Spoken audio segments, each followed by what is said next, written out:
So, karong adlaw na atay client diri sa Deca Homes Jensen 2. Ayan, kaway-kaway. Dili na kaway. Sorry.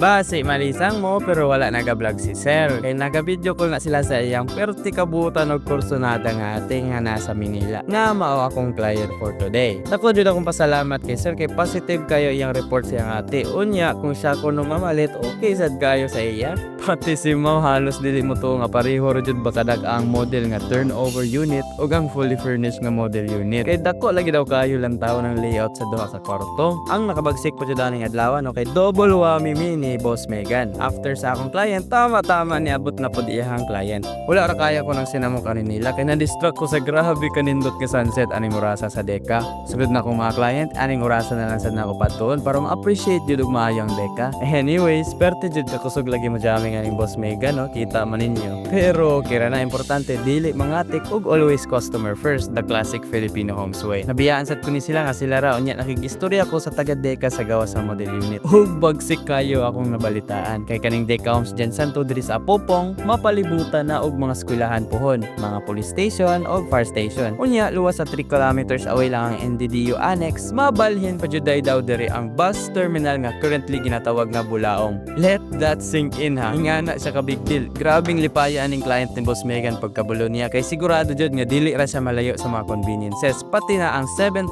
niya ka mga silingan. So in case na ingranyo sad mo diha, PM lang sa ako kay duha jud ni ka agent mo assist ninyo. Tabangan na mo nga magka-unit sub diri sa Deca Homes Jensen 2. See you sa Messenger. Bye!